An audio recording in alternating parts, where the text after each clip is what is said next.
네, 오늘 본문 창세기 4장 1절에서 15절까지의 말씀은 인간의 첫 범죄 이후 죄가 인간관계 속에서 어떻게 확산되는지를 우리에게 보여주는 본문입니다.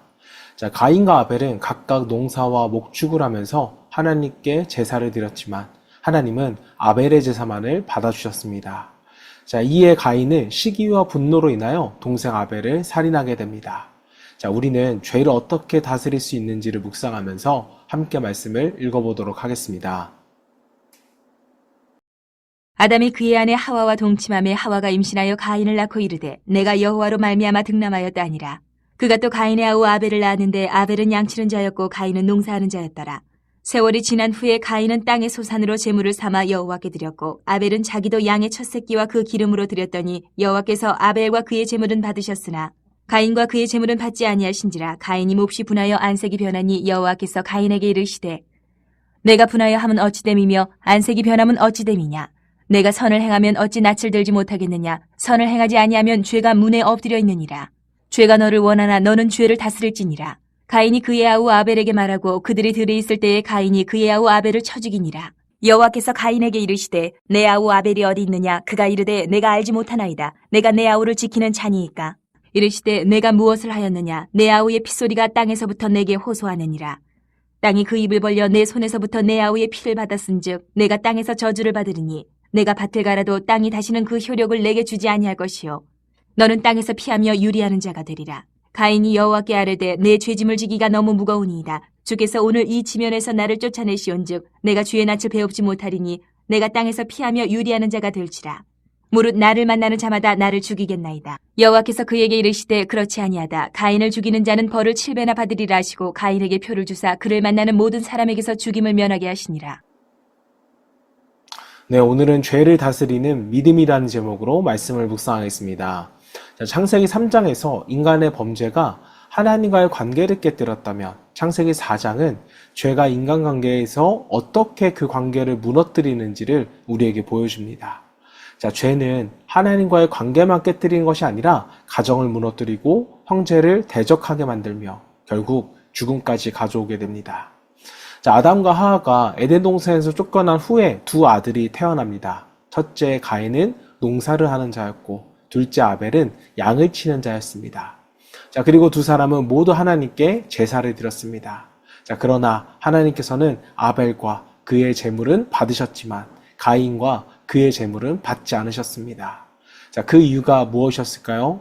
자, 본문은 단순히 직업의 차이나 제물의 종류 때문이라고 우리에게 말씀하지는 않습니다. 자, 히브리서 11장 4절 말씀을 보면 믿음으로 아벨은 가인보다 더 나은 제사를 하나님께 드렸다라고 말씀합니다. 자, 하나님께서 보신 것은 제물 자체가 아니라 예배자의 믿음과 중심이었다는 것입니다. 자, 그래서 4절을 보면 아벨은 양의 첫 새끼와 그 기름을 드렸다라고 말합니다. 그러니까 가장 좋은 것, 가장 귀한 것을 하나님께 드린 것입니다. 자, 그러나 가인은 단순히 땅의 소산을 드렸다고 기록을 합니다. 자, 성경은요, 아벨의 헌신과 그 믿음을 강조하지만 가인의 마음에 대해서는 침묵을 하고 있는 것입니다. 자, 하나님은 언제나 우리의 중심을 보십니다. 예배의 형식보다 중요한 것은요, 하나님을 향한 그 마음에 있습니다. 같은 예배를 드려도 누구는 은혜를 받고 누구는 형식적으로 끝날 수 있습니다. 같은 헌신을 해도 하나님을 사랑함으로 드리는 사람이 있고 또 의무감으로 하는 사람이 있는 것입니다. 자, 그래서 오늘 우리는 질문해야 합니다. 나는 어떤 마음으로 하나님께 나아가고 있는가? 자, 가인은 자신의 제사가 받아들여지지 않자 몹시 분하여 안색이 변하였습니다. 자, 여기서 하나님은요, 곧바로 가인을 심판하지 않으시고 먼저 그에게 찾아오십니다. 6절 말씀, 내가 분하여 함은 어찌 됨이며 안색이 변함은 어찌 됨이냐. 자, 하나님은 가인의 마음을 물으십니다. 자, 이것은 정죄하기 위한 질문이 아니라 회개의 기회를 주시는 하나님의 사랑의 질문입니다. 자, 하나님은 이미 가인의 마음속에 분노와 시기가 자라고 있음을 잘 알고 계셨습니다. 자, 그리고 7절에서는 매우 중요한 말씀을 하십니다. 죄가 문에 엎드려 있느니라. 죄가 너를 원하나 너는 죄를 다스릴지니라.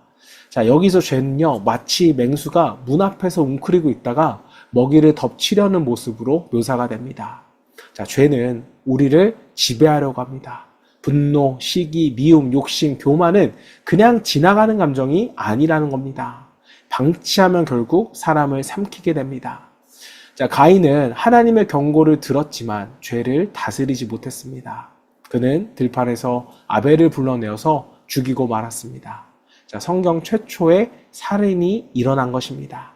자, 한 사람의 시기가 살인까지 이어지기까지는 오랜 시간이 걸리지 않았습니다. 죄는 항상 마음에서 시작됩니다. 미움이 자라고 분노가 커지면 결국 행동으로 나타납니다. 자, 살인은요, 칼로만 하는 것이 아니죠. 미움과 시기와 분노도 하나님 앞에서는 죄의 시작이 되는 것입니다. 자, 오늘날에도 사람들은 비교 속에서 살아갑니다. 왜 저 사람은 잘 되고 나는 안 되는가? 왜 저 사람은 인정받고 왜 나는 인정받지 못하는가? 왜 하나님이 나보다 저 사람을 더 축복하시는가? 우리 마음 가운데 이런 생각이 생길 수 있습니다. 자, 그러나 비교는요, 감사를 빼앗고 시기는 관계를 무너뜨립니다. 자, 가인의 문제는요, 아벨이 아니라 자신의 마음에 있었습니다.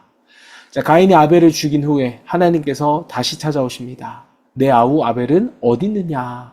가인은 내가 내 아우를 지키는 자입니까? 라고 반문합니다.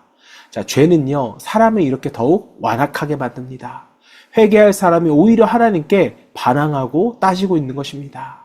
자, 그러나 하나님은 말씀하십니다. 10절, 내 아우의 핏소리가 땅에서부터 내게 호소하느니라.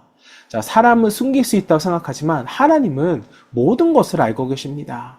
우리의 말과 행동뿐만 아니라 마음의 생각까지도 하나님 앞에서는 드러납니다. 자, 결국 가인은 저주를 받고 땅을 떠나 유리하는 자가 됩니다. 자, 그런데 놀라운 것은요, 하나님께서 이런 가인조차 버리지 않으셨다는 것입니다. 자, 15절에 보시면 하나님은요, 가인에게 표를 주셔서 아무도 그를 죽이지 못하게 합니다. 죄에 대한 심판 가운데서도 하나님의 긍휼은 여전히 남아있다는 것입니다. 자, 창세기 4장은요, 죄의 무서움을 보여주는 동시에 하나님의 은혜를 보여줍니다. 자, 하나님은 죄를 경고하셨고 또 회개의 기회를 주셨으며 심판 가운데서도 긍휼을 베풀어 주셨습니다. 자, 사랑하는 성도 여러분, 우리의 마음문 앞에도 죄가 엎드려져 있습니다. 시기와 분노, 미움과 교만이 언제든지 우리를 넘어뜨리려고 합니다. 자, 그러나 하나님은 우리에게 말씀하셨습니다. 7절 후반부를 보시면 너는 죄를 다스릴지니라. 자, 우리 힘만으로는 죄를 이길 수 없습니다. 성령의 도우심과 말씀의 은혜가 필요합니다. 자, 날마다 하나님 앞에 마음을 점검하며 믿음으로 살아가야 할 것입니다. 자, 가인의 길이 아니라 아벨의 길을 선택하는 성도 되기를 바라며 또 형제를 미워하는 삶이 아니라 사랑하는 삶을 살 수 있기를 바랍니다. 무엇보다 하나님께 중심을 드리는 참된 예배자가 되기를 주님의 이름으로 축원합니다.